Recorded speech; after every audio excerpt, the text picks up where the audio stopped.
Alright, I wanted to go over a game I just played here on Lichess. It's a blitz game, 5 minutes, 3-second increment time control. We play the Sicilian C3 variation. This is always nice because this is the only line I have to know, even though it's not generally the best line, it's just one line to know. And now I play this kind of unusual move. It's generally not recommended. F4.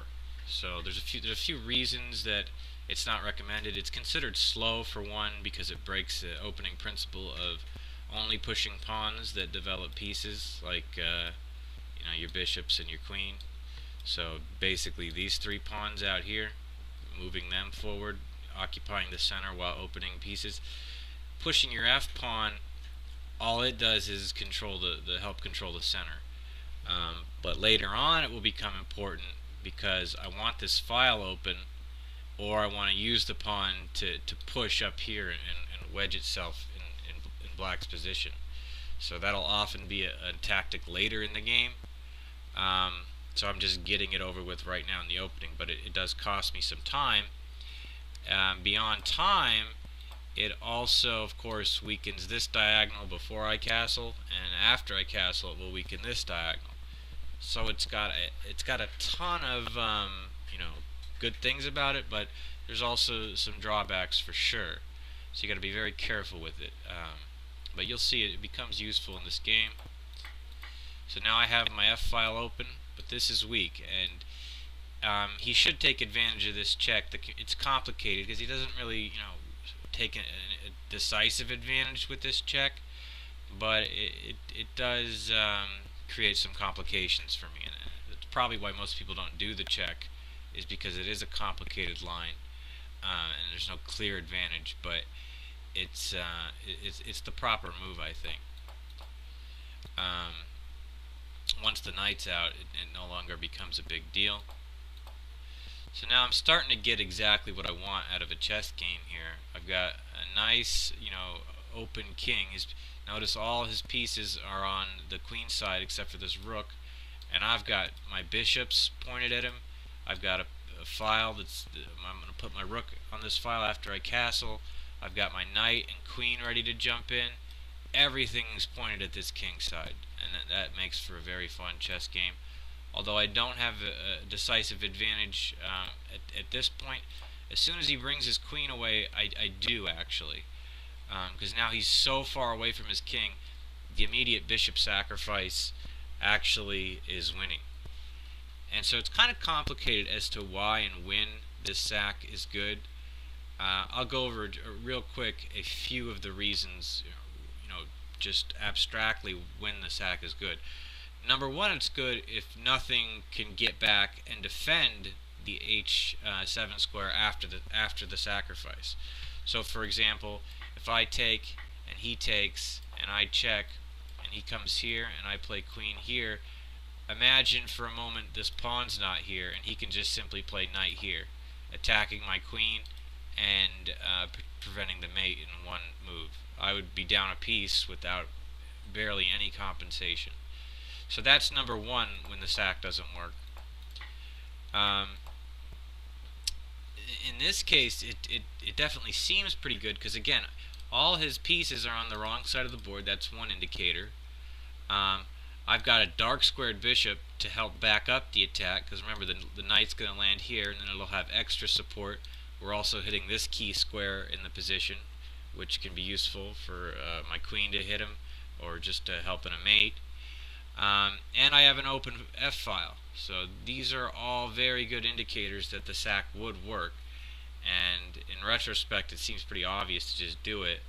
And the most important thing I've got to emphasize about this sack that I've learned is that if the rooks are disconnected, it's usually going to work.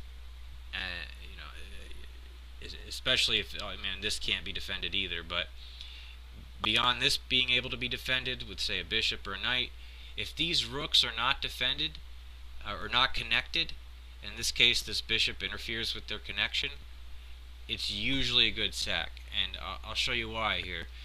It's basically because after 5 or 6 moves in, I'm going to shift my queen to this file, and if he can't oppose that file, then I have this key squared to hone in on.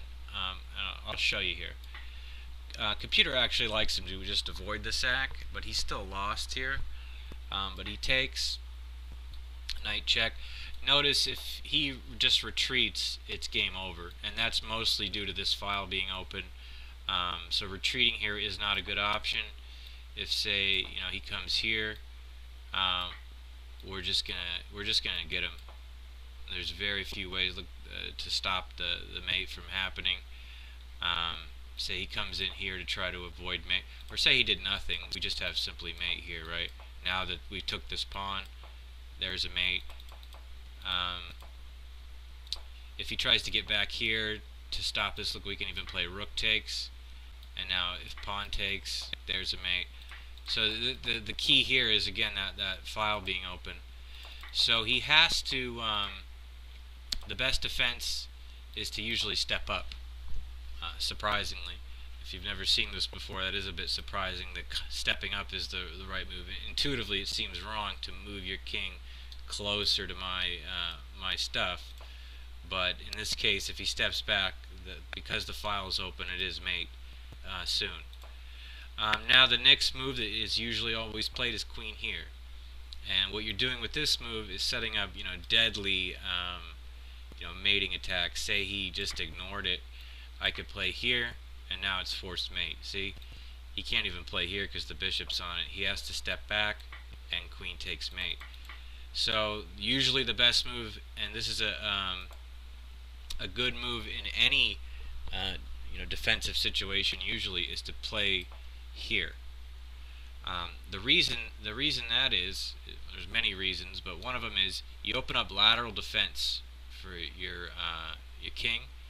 You give yourself this key escape square. That's the main reason here, but you're also doing it with tempo, hitting my queen, and you're giving yourself a little more defense, hitting these two squares, blocking this diagonal. The main reason, though, to hone in on is this escape square, because you saw he just got mated after knight here, checkmate. Now this whole tactic does not work, because after say I come here and he did something like this, I can't play knight takes or knight discovered check, because he doesn't have to come back here. He can just come here, and after queen takes, I'm not really in a very good position. It's about even, but it's not the kind of position you really want to be in. If he didn't even take here, he'd have this rook defended still, and he'd be completely fine. So that's why that move is so important to remember in this sack. King up and then push your pawn is usually the best defense. So now we get back to these rooks, though.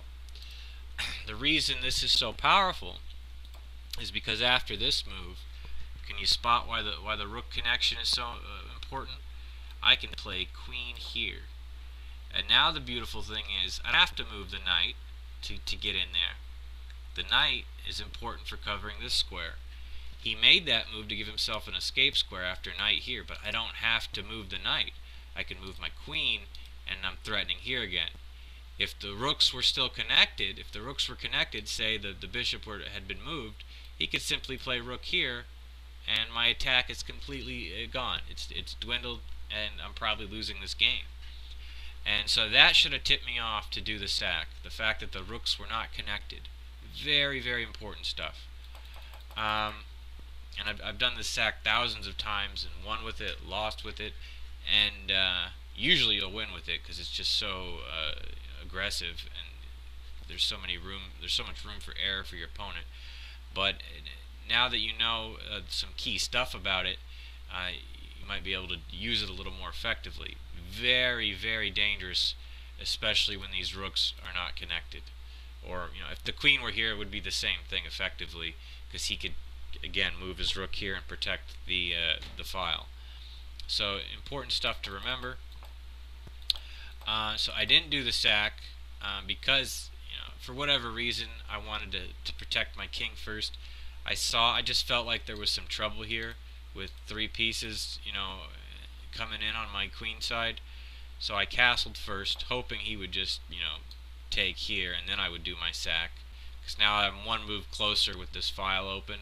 I feel like it would be better. But now he senses the danger. But he doesn't play a proper move to defend it. This move is not proper, in my opinion. There's a few reasons why. One, usually, again, your best defense when you're being attacked on the king side is usually the f-pawn pushing. Again, because that opens up the lateral defense to your king. It gives you a flight square. It gives this rook more mobility to move up and defend you if need be. There's a lot of reasons this f-pawn is the better move. And again, it's also important because moving either one of these pawns is generally positionally not good, because they're stronger together side by side and on their initial rank. Now, this is also obviously weakening because he's given up these two huge holes in his position, and his dark squared bishop's way over here. And he's going to end up trading it off here in a second anyway, which makes this even a worse idea for defense. So be very careful how you push your pawns when you're defending on your king side. Usually the best offensive move that I like, the f-pawn, is also the best defensive move. Push your f-pawn. Give yourself an escape square and a lateral defense for your king. And certainly don't weaken your dark squares or your king side squares to this degree, and then give up your piece that defends those squares. So I play rook here now, just trying to minimize this danger a little bit. I see he's going to win this pawn, but I could care less about the pawn, obviously, when I have every one of my pieces just honing in on this king side. So he can have that pawn for sure, and he goes ahead and does it. He lost a tempo to get the pawn. He's given me more defense of the center. This pawn was hanging in a lot of these lines because I want to move my knight. Now this pawn is extra defended, which I wanted, and he lost the tempo to gain that pawn. Now it's my turn to attack. So I go ahead and bring the knight in here. The idea is knight here, and then here, if he takes with the knight, I'm going to swap knights, and then I'll have a pawn on this all-important pawn on f6. You know, I can't tell you how many games I've won with a pawn on f6, a queen here, and then just mate. It's a very simple idea, but it's incredibly effective, and it works a lot. So that's the simple plan. Now, there's probably a ton of plans here that could work. You know, a rook lift, getting your bishop in here to occupy these squares somehow. But I went for this straightforward idea. And then I saw something, I didn't really like the idea. The knight here is the best move for sure, but I didn't like this knight being able to get involved with the defense. So I decided to push the knight out. I saw if I played pawn here, he's going to play knight here, and that moves the knight even further away from the defense of his king.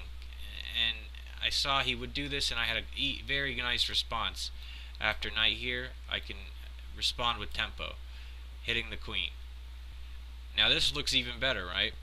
Although knight here was the better, more forcing move, because he didn't respond accurately.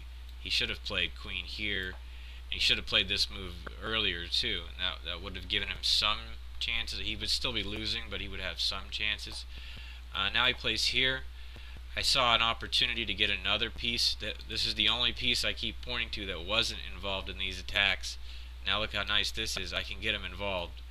So now, this is just so much fun, because you have literally every piece in the game has stuff to do. You know, the knight can sack, the bishop can sack, this bishop can get in here, this queen can get over here. Every single piece is in the attack. You almost can't lose at this point. It's a lot of fun. But notice, materially I'm still down a pawn, but the computer has me up 9 points here. And that's what's so fascinating about chess. The material doesn't really matter at this point. The position is overwhelming. Now at this point there's several ways to win, I'm sure, but I'm kind of proud of this finish. I saw a mate in 4. I saw a sack that leads to a mate in 4 if he accepts it. If he doesn't accept it, it's positionally lost. And so let's see if you can find that forced mate. You can pause the video if you want. So the forced sack, or the sack that leads to a forced mate if accepted, is knight takes pawn. I mean, imagine if he doesn't take it, or he say tries to defend the rook. You know, the knight's coming in here now with check. Um, it's just it's overwhelming. You know, I'm going to get on this file and threaten mate here. Every piece can get involved. So he just responded rather quickly. He felt like maybe I made a miscalculation, and he took it really fast. And now I take advantage of the absolute pin. See if you can find this move. Queen check. He can't step here because then I would just play queen check and win another tempo, or even bishop check would probably work. Almost anything works here. And now forced mate in 3. This is what makes the position even more fun. There was another sack that I saw. Bishop takes pawn. Now I'm threatening mate here.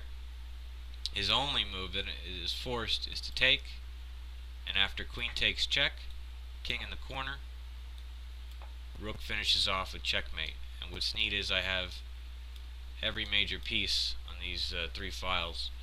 So that was a very enjoyable game, and I hope you learned something about the f-pawn push, the classic bishop sacrifice on h7, and you got to see a pretty cool sack and a mate in 4.